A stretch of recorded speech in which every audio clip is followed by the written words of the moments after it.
Hurrah! So, my name's John LeDrew.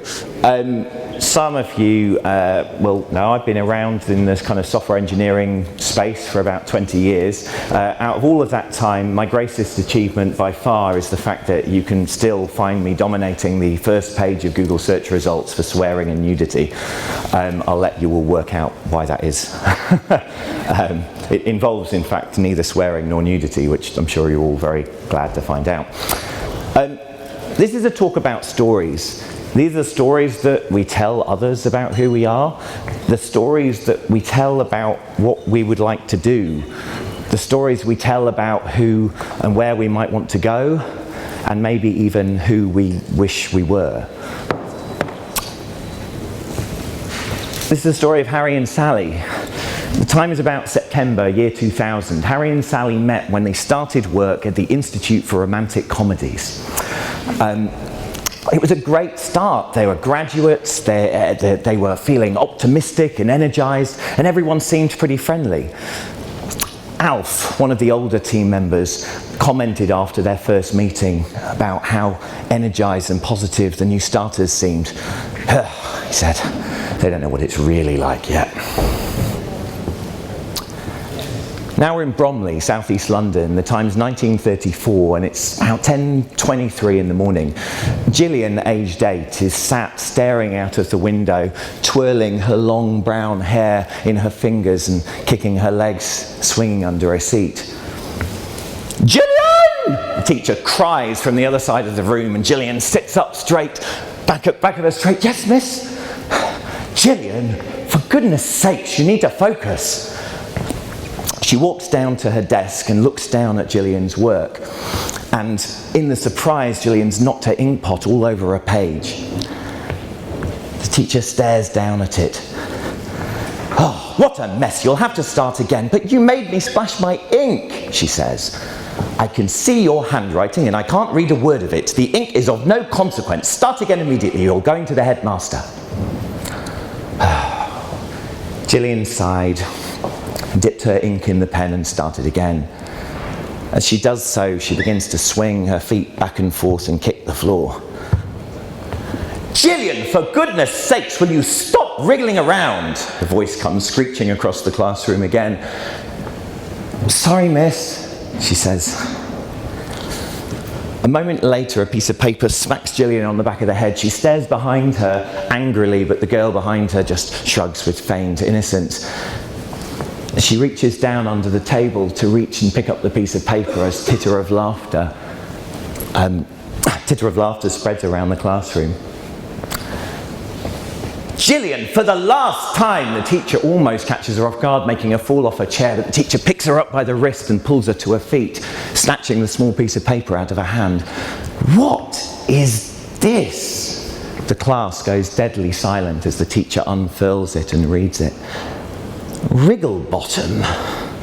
The class bursts into laughter at this insult. The teacher sighs. "Gillian, just get on with your work and see me afterwards."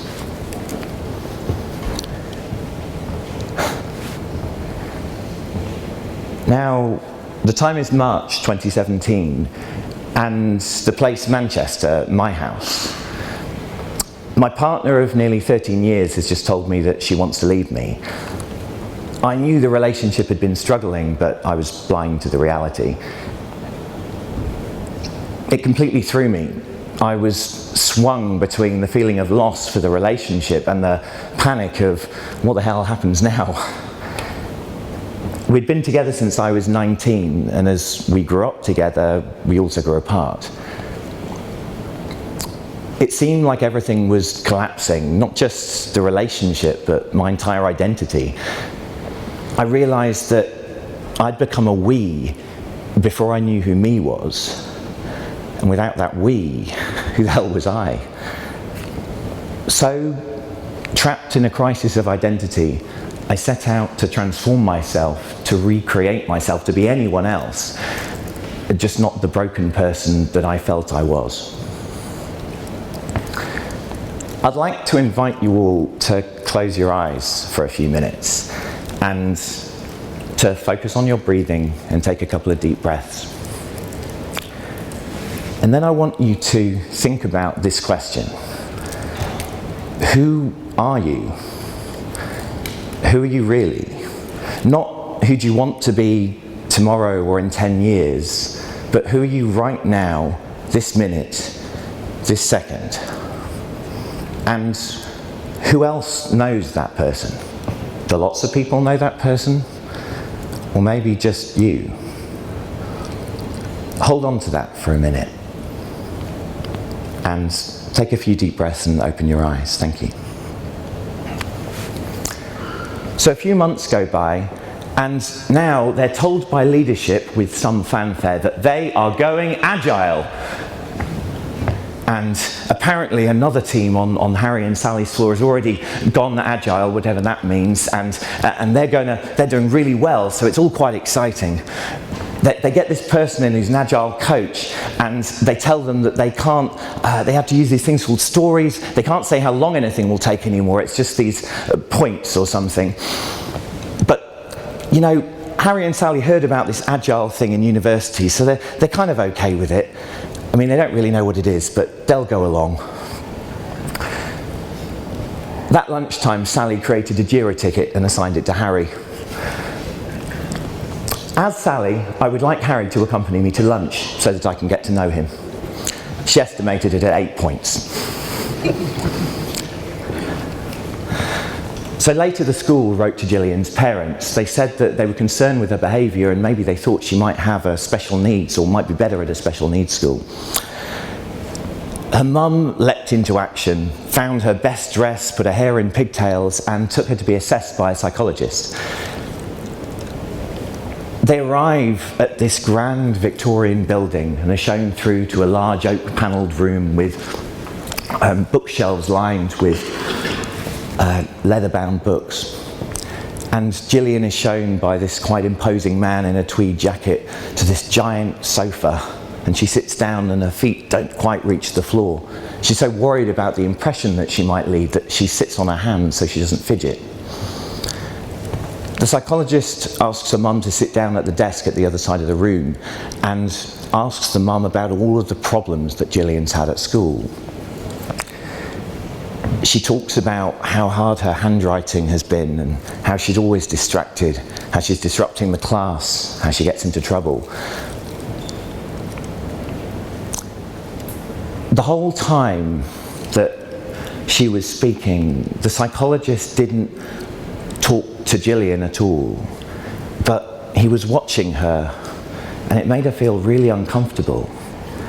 And listening to her mother's answers, it made her think, maybe there is something wrong with me. So the coach left after 6 months. Things seemed okay at first, but soon they really started to struggle. The same things just kept coming up again and again in their retrospective, and the same things meant they failed again and again. Harry and Sally would have lunch together most days. They could have a good moan about everything, which was great considering the current situation. Harry liked Sally. She had made the last few months tolerable. She was smart, confident, funny, and, well, everything he felt he wasn't. I mean, out of his league, obviously. But he was glad they could at least be friends all the same, especially the way things had been going. They just didn't get it.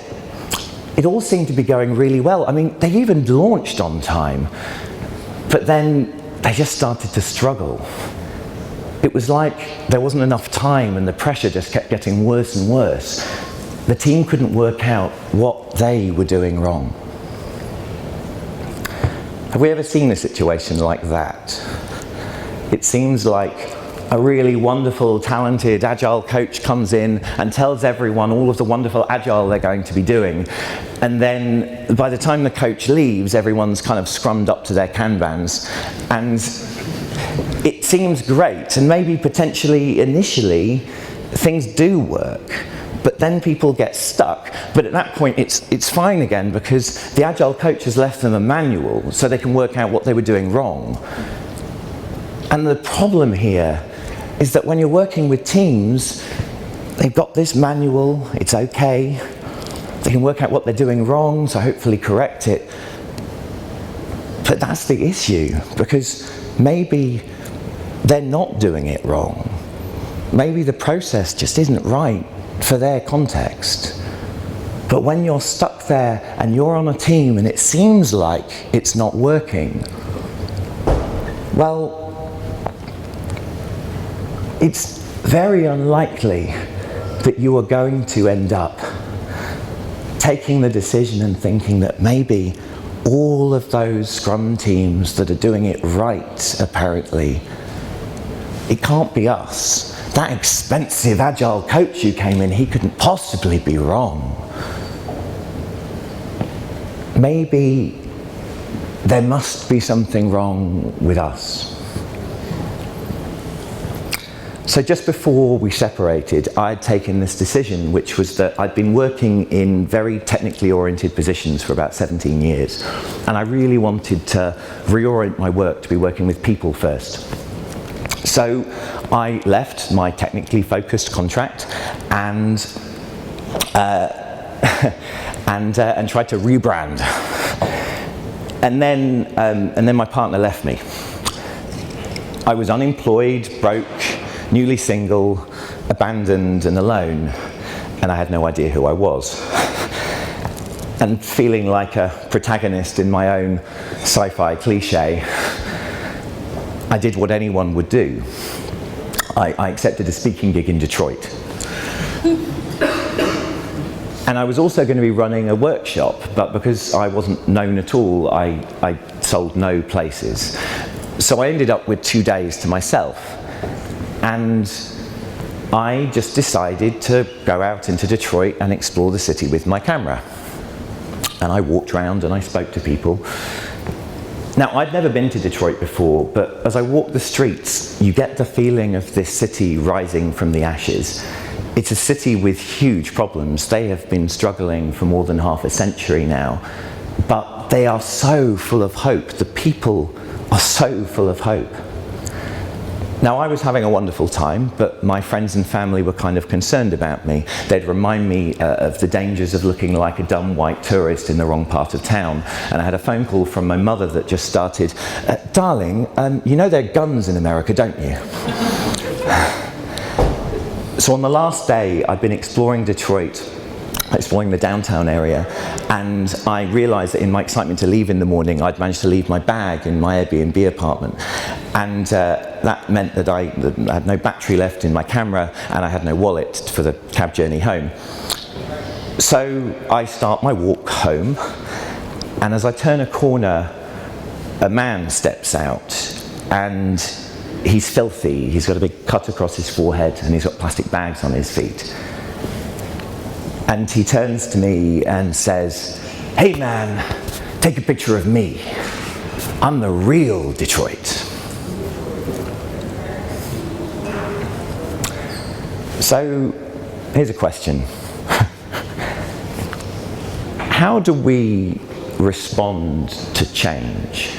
Be that personal, be that professional, be that some agile coach coming in and tell you to stop estimating, I don't know what. How do we respond to change? Any ideas? Pardon? Panic. There we go. Yeah, he knows the answer. It actually came from one of them in the last time I gave the session, but we do. It's fear and panic. We actually hate change. We're naturally inclined to be resistant to change. Now, you know what? We have kind of a bias towards innovators in this room, as is normal in the tech industry. So, in his 1992 book, Professor Everett Rogers popularized the diffusion of innovations. Now, many people will have seen this chart. We break down into groups. When presented with a new idea, 2.5% of us fall into innovators, and we're the, oh, love the new shiny. Then eventually the early adopters will pick it up shortly afterwards, the early majority, then the late majority, and then potentially the laggards will sign up. But they might never sign up. This is a really interesting model. It was relatively recent, relatively recent in evolutionary terms, but then that's an interesting question is, how long do you think people have responded to change like this? Any ideas? Like since the last iPhone? Maybe a few hundred years? 1,000 years? millions of years. Like, imagine early man. So over here, early man, they discover a few 100,000 years ago, and they discover this awesome new bush covered in the tastiest looking berries you've ever seen. And they start munching on them, but obviously only 2.5% of them. And then the 13.5%, these guys, they're standing there, look at those, wow, the berries look pretty good. Like, we'll give them 24 hours. We'll see how they look in the morning. And then this lot are like, wow, you know, these berries are getting more popular. Give them a week, maybe 2, you know, we'll see if they grow an extra arm. And over here, it's kind of, by this point, they're kind of like, well, everyone seems to be going on about these berries. I mean, I guess they're okay. Maybe, we might wait a little longer, maybe a month, maybe next month, just, you know, we'll see what happens. And over here, well, these lot, they might never try the berries, maybe 1 or 2. Do you think that serves us well from an evolutionary perspective? Yeah? Yeah, exactly. That works pretty well. In fact, it's pretty useful that we didn't do that, because actually, there's probably quite a lot. I think we can sacrifice 2.5% of the population for the sake of the bad berry bushes, you know. That's kind of okay. Like, there's still enough to repopulate, you know. If we were all like over there and it was like, whoo, let's go, new berries, and then we're all dead, probably wouldn't be here. So the interesting thing is they actually think that these categories are essentially a genetic trait. They're essentially, you fall into one of these categories and you will naturally respond to changes in your situation, to new ideas, to new possibilities, in that kind of way. And the interesting thing is what emotion drives this? Because one thing that's interesting about the limbic system, and that's the part of the brain that essentially has these evolutionarily beneficial habits and systems, it's very emotion driven. What emotion do you think takes us through this? What stops us from trying the berries if we're in the early adopters group? Any ideas? Fear, yeah, absolutely. And when fear comes in, it always seems like quite an extreme emotion. When we think about it, I think when we imagine fear, we're imagining kind of, you know, damsels in distress being chased by zombies, you know.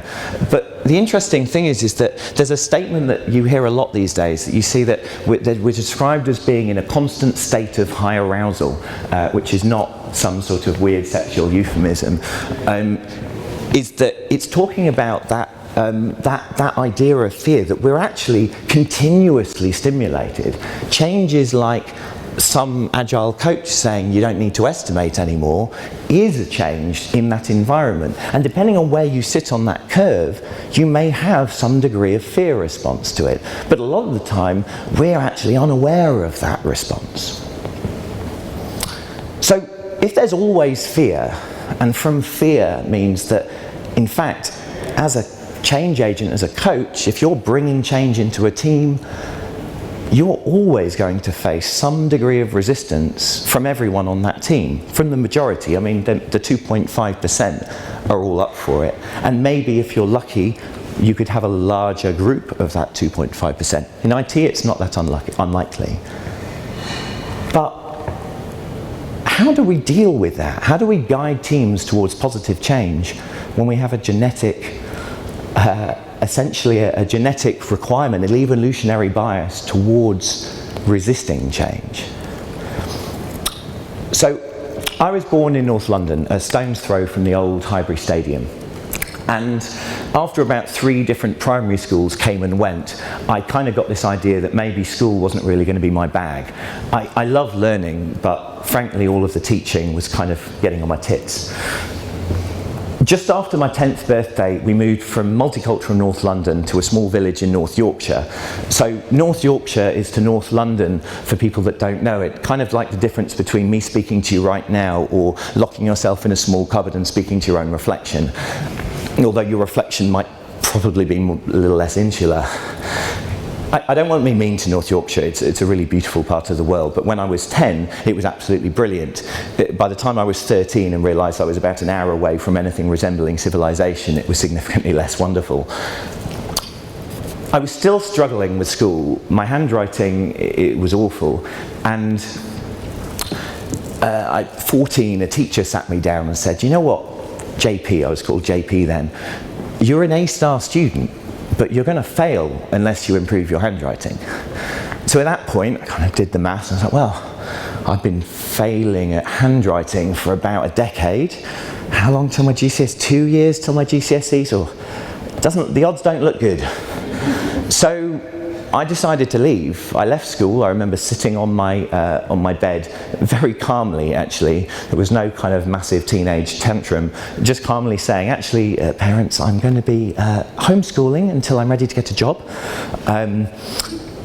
And yeah, my parents were pretty supportive, generally, but you see, my parents are puppeteers, so I think me saying I wanted to go into IT was a little bit like the child of accountant saying I want to run away and join the circus. So my parents were probably just just relieved that I'd kind of gone a non-standard path.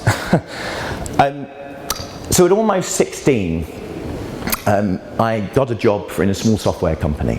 And I moved back down to London, and my old childhood home in London, we still had it, we were renting it out to lodgers. And I ended up kind of living as a lodger in my old childhood home, in my old childhood bedroom, which was a somewhat ironic place to start my new adult life.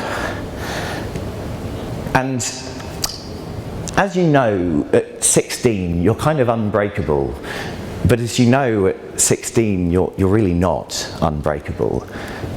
I was running faster than I ever could to try and keep up with my new adult peers, my new colleagues.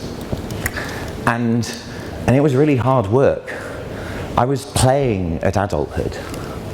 Fast forward to just before my 19th birthday, and thanks to the pre-2008 financial crash world, I was now just over £25,000 in debt. And yeah, I was still trying to keep up with my peer group, still playing at adulthood. The credit cards eventually dried up, as they do. But after finding a new job, I moved to Windsor. I was able to get a nice new apartment that I couldn't afford, and I was able to decorate it and had a house party so I could show all of my adult friends just how grown up I was. I mean, I couldn't afford either of those either, but you know, that wasn't that important then. I was still playing at adulthood. And then 8 months later, I lost my job suddenly. And now I defaulted on all of those arrangements, and I couldn't play at adulthood anymore. I'm on the phone to the bank, and they've just told me that because of my newly discovered credit status, they had to close my account. And I broke down in tears on the phone. I'd completely failed. I had no job, no money. It was finally impossible for me to pretend. I couldn't play at adulthood anymore. I was smack bang in the middle of an adult situation, and it was really shit. You spend your entire childhood wanting to grow up until you do. And all you wish more than anything is to go back to when life was simpler. So unemployed and broke, I moved back in with my dad, back in my old childhood bedroom. Shortly after that, I got into that relationship, and that lasted 13 years, and it wasn't great for me and it wasn't great for them. And then there I was, sat on the sofa, thinking, if only I could transform myself, maybe everything would be better. So I believe when we look at teams, and to some degree individuals, they break down into two areas. You have context and structure. So the context is the work, the stuff that team is doing, and the people who are doing it. This context changes all the time. It's naturally unpredictable because of the fact that the stuff we do, the work, the drivers for that, so that could be user need, it could be government policy, it could be business strategy, etc. Those things are very unpredictable and change continuously, as do the people that are working there. They also change, their situation changes. And then you've got the structure. Well, the structure is the process, the way that team works, and also, again, the people. And this is the response of that team to their changing context, the way they respond, the way they say, okay, I've noticed that user needs this, this is the way we need to work, this is when we need to deliver, this is the way we are going to work towards that. This is their response. This shows time, and it shows the context and structure over time. So if you imagine here, we've got the, trying to work out if you can hear me, here we have the changing context. Now in this case, you can see this structure is not changing at all. Now, what I find interesting about this is some people assume when they look at that, they go, oh well, the structure not changing, that must be the kind of the least agile organisation ever. I work in a company like that. But actually I think most companies look a bit more like this. It's not little changes, it's massive changes, and they happen all the time. It's like, bosh, we're going agile, guys. Fuck, no, we're not going agile anymore, that didn't work, all right. Oh, new consultancy came in, did a little bit of a change. Oh, over here, SAFE has landed. All right, no, that didn't work either. We're going to kind of Spotify model now, and then, oh, all right, no, that didn't really work. We're kind of adapting that. And then by the end of that, it's kind of exhausting. Who's worked for a company that feels a little like that sometimes? Hopefully not that quite extreme. How does it feel like after a few years maybe of working in that company? Exhausting, yeah. It's like a metal fatigue, you know, like when you change or bend a piece of metal, it just kind of snaps eventually. And I think the people in those organisations can feel a lot like that. And then you have this one, where the team is making loads of little changes in line with their context. And to me, I think this is what we're aiming for. We're aiming for teams where actually you barely notice the change that's happening because teams just continually reorient. They're just nudging as they go. So 1 year on, and things have changed again, twice. First, they brought in a large consultancy who re-evaluated and restructured everything. So they started to assess everyone based on their skills profile, and that means that now Sally and Harry are in different teams working in different buildings. The crazy thing was that they're actually still working on the same product, so they now spend their entire time doing integration. But at least that was an excuse for Sally and Harry to work together. Sally really liked Harry. He was pretty much the only reason she was still there. He was kind, he was supportive, intelligent, and everyone said he obviously fancied her, just too shy to do anything about it. Sally submits a pull request and assigns it to Harry. It was full of merge conflicts, unsurprisingly. The description reads, "Looks like there'll be a lot of conflicts to resolve here. How about we tackle them over dinner?" They met that evening and then decided they needed a follow-up the following week.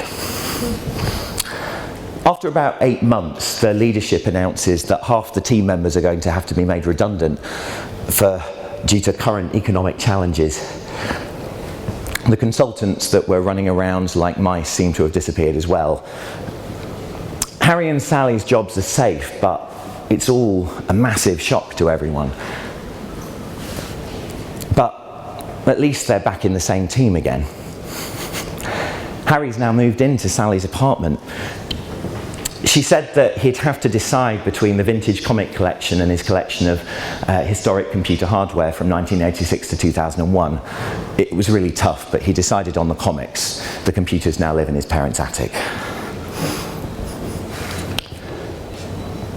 So after more than 20 minutes, the psychologist gets up and tells Gillian, "Look, I know you've been waiting such a long time, but I'm just going to step outside and talk to your mum for a little bit. Is that going to be okay?" And she says, "Yes."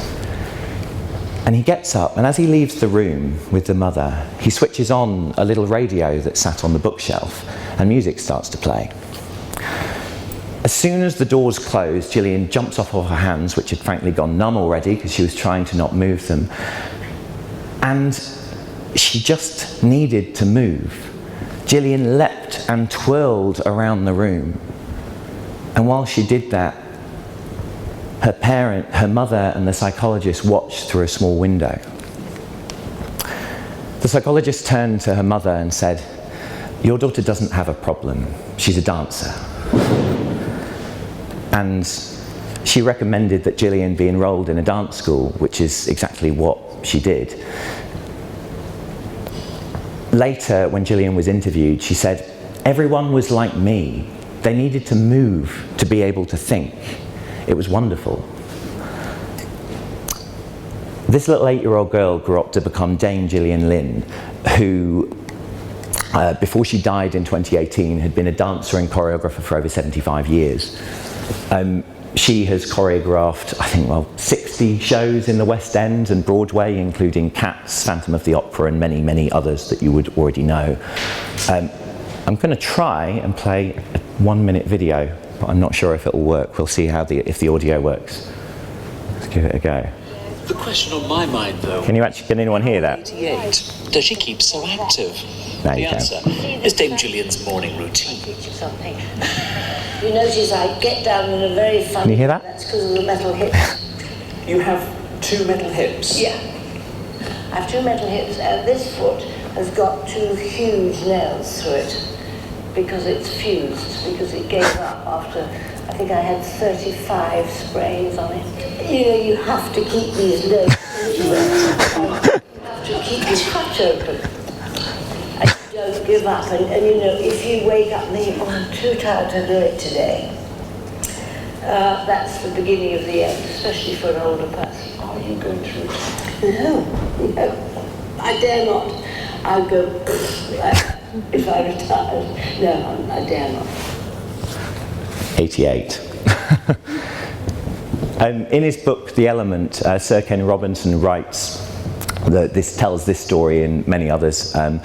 He talks about when you find the work that for you is play, the work that you just have that natural affinity for, that's just right for you. When I wanted to transform myself, I was looking for someone else to be. But I think the thing that we forget, and I think many do, and I certainly did, is that the best version of you is still you. When we're born, we are as authentic as we will ever be. We have no shame, no expectations, we're just us.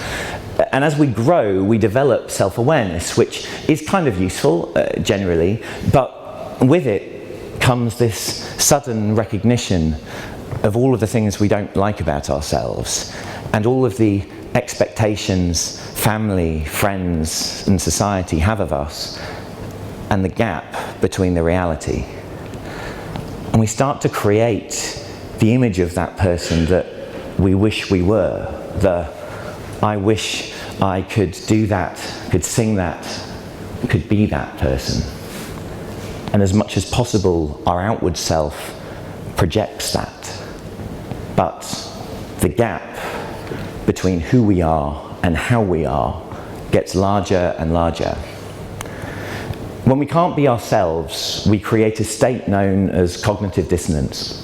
That is, being different on the outside than we are on the inside.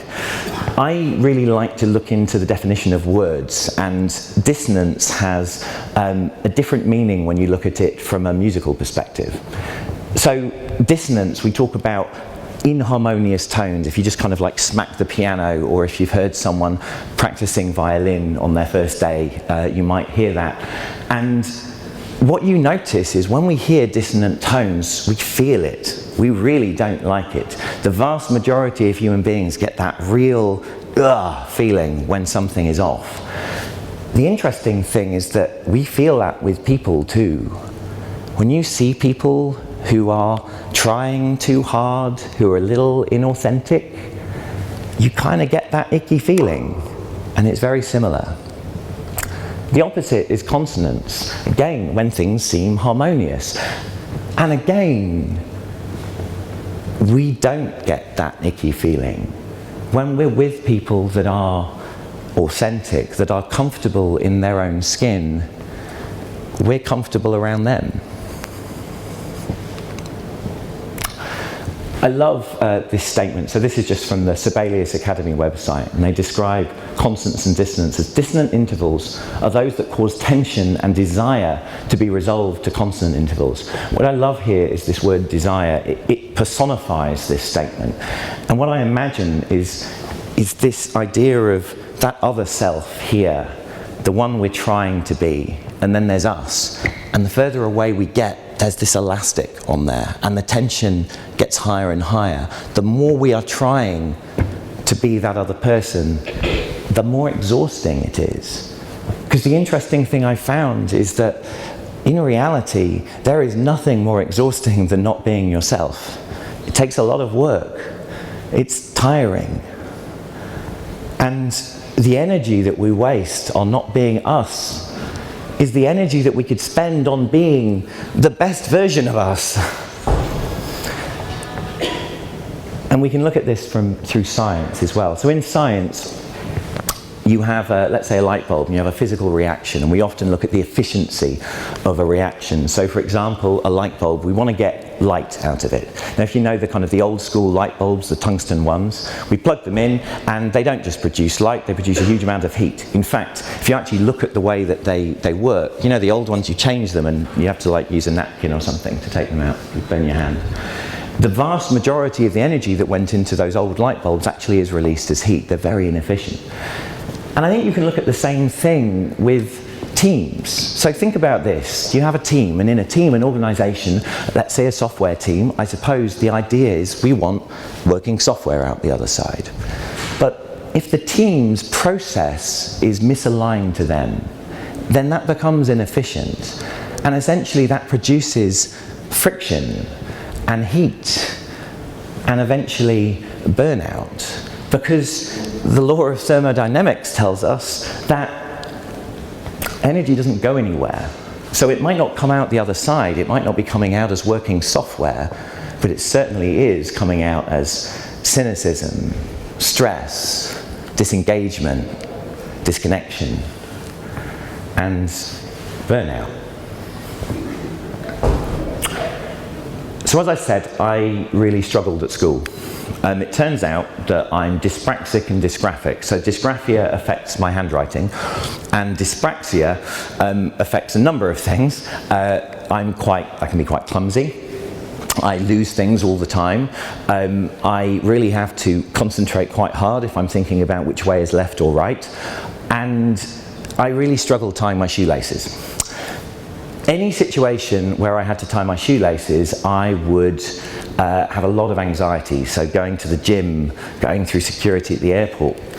And then I discovered these silicone shoelaces, and I used to wear white ones. And that was brilliant, because not only did they just kind of turn my shoes into these slip-ons, but they looked like the perfectly tied shoelaces. So I wasn't just like pretending that I could tie my shoelaces. I mean, I was a pro, you know. Everyone would be jealous of my shoelace tying. And then I was going through security at the airport, and one of my shoelaces just kind of pinged off. And I was mortified, because in my head, absolutely everyone going through security in Terminal 5 at Heathrow cared about whether or not I could tie my shoelaces. Obviously they didn't. And what's interesting there is there's this wonderful paradox, which is that we actually spend a huge amount of time thinking that everyone else is thinking about us. But in fact they're not, because they're spending all of their time thinking that everyone is thinking about them. So my white silicone laces snapped, and I was looking online and picked up a new thing. I happened to find these rainbow laces. And I didn't think very much of it. They arrived, I stuck them in, and a couple of days later I was in the office, and someone commented on them. And without really thinking, I was making a cup of coffee, I just went, oh yeah, it's because I can't tie my shoelaces. I remember afterwards I was like, fuck! I just said it. And the sky didn't fall, and the universe didn't end. and no one gave a shit. And it was unbelievably freeing. It was this realization that it was okay, that was actually the start of a journey for me on maybe becoming a little more aligned to myself. So when a team has their ways of working dictated to them, when we tell them how to work, now that could be anything from saying, here is the Prince 2 guide and we expect you to follow this to the T, or here is Scrum, or here is some other process that our project manager thinks is awesome. When they have it dictated, they end up often working against the process. There's that inefficiency, that frustration, because what they end up doing is not the process. They want to be doing their process, but they're just doing the process. I call this contextual misalignment, and I really believe as coaches what we're trying to be doing is guiding teams to discover and rediscover their own process. We tend to focus a lot on method in the Agile community, but agility is nothing to do with method. The method emerges from a team operating with agility, truly aligned to their context. So a few months after all of the redundancies, the team gets a new coach. Initially, everyone was very resistant. They were still really in shock from all of the changes and everything that had happened. The new coach gives them a whiteboard, and they say, this is a work board. And all I want you to do is to put your work on these things we call cards and put them up there. And that's it. There's to do, doing, and done. And all they have to do is put it up. And they think, I guess we can do that. It's pretty easy. They also have to have magnets to show who's working on what. Harry chooses the Hulk. Or rather, Sally chooses the Hulk. Harry chooses Dame Edna Everage. Once a day, they stand around the board and they have a chat about the work that's on the board. And after a couple of weeks, they actually just seemed to naturally stand around the board whenever they were talking about work. It was just a place they hung out. They still have their retrospectives every couple of weeks, but everyone seems a bit more invested in it. They are sure to make lots of little changes. For example, one time they really discovered that they wanted to demo their work more. So they just experimented by splitting the done column into not demoed and demoed, and they tried that out for a couple of weeks. It seemed to work pretty well. It was only a small change, but it felt good to have some ownership over the way they were working. And they were making lots of these small changes. Harry and Sally finally get to go on that holiday they'd been planning for ages. Harry tries to propose to Sally on top of the Empire State Building. Yeah, whatever. It could be that today. It was the Eiffel Tower yesterday. She tells him that's way too cheesy and she should try again. He should try again another day. The next morning, he wakes up in the hotel room and Sally's nowhere to be seen, and he finds a gift card for a driving experience day. It just says, have fun and I'll see you later. He arrives at the track and spends the next afternoon tearing around the track with someone dressed as the Stig. At the end of the day, the Stig, to Harry's surprise, gets down on one knee and proposes to him. Removing the helmet, Sally's appears and she just says, if you want a job done properly. So after all of that, I ended up face to face with a homeless drug addict in Detroit. Well, I thought, my mum's words ringing in my head, I guess this is it then. I had it coming. I stopped and smiled and said, I'm sorry, I'm not going to let the fear of death get in the way of good British politeness. I'm sorry, the battery in my camera is dead. I mean, I would love to take your photograph, but I can't. And I paused and thought for a moment, and I left my wallet today, so I don't have anything else I can give you. He looked at me, and I looked at him, And we stood there for what felt like an hour. And then, breaking the silence, he said, "Can I rap for you?" So that was unexpected. I can tell you that if you ever find yourself in that situation, the correct answer is yes. So, in the strangely intimate setting on the corner of a street in downtown Detroit, he rapped for me. He told me his story. He told me how when you live with a heroin addiction and you have no money, you live with withdrawal all the time. He told me how 2 nights before someone had kicked the shit out of him while he slept. He didn't know who it was, he just woke up with a boot in his face. He told me about his wife. He told me about his daughter. He told me how much he loved them. He told me how much he missed them. And he told me how he left them to protect her from the him he was becoming. When he finished, I hugged him and thanked him, and we said goodbye, and I continued my walk up the road. And behind me, I heard him talking to someone. "Did you get anything?" this new voice said. Nah, my friend said. "Told you, man, we're not going to get shit from people round here." Nah, my friend said. He listened to me. It's been a long time since anyone listened to me. After my relationship breakdown, I had to work out who the hell me was. But the thing I forgot is that the best version of you is still you, with all of your broken bits.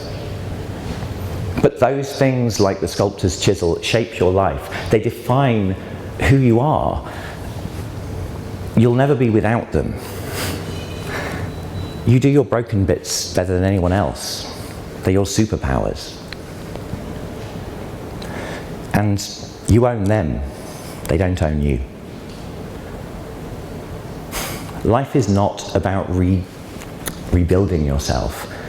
It's about finding where your boundaries already are and accepting them. In a sculpture, it's the boundaries that make it beautiful, and they can make you beautiful too. You see, when I asked you to close your eyes and think about who you are right now, that's because, unlike a sculpture, many of your boundaries do change. Over time, we do change who we are. The trick is noticing that and aligning with it and not fighting it. When you fight who you are, you waste your energy on being that other person. And it's harder and harder to be the wonderful person that you already are. To me, the heart of personal, team, organizational agility is alignment. Alignment to self, alignment to the team, and most importantly, alignment to your context. When you're not in alignment, things feel and are harder. There is more friction, and that stops you to be the team delivering the value that you want to be delivering. We need to help our teams become aware of their context so they can create their own structure to support it, perfectly aligned to the work they are doing and the goals of the organization. Agile is not a method or a process. These things will emerge and evolve from teams working with real agility. So in May, I returned to Detroit, and as I walked up Woodward Avenue with a friend, Facebook kindly reminded me that I had been to Detroit on that day exactly 2 years before. Only that time I'd just delivered that same workshop, but it sold out.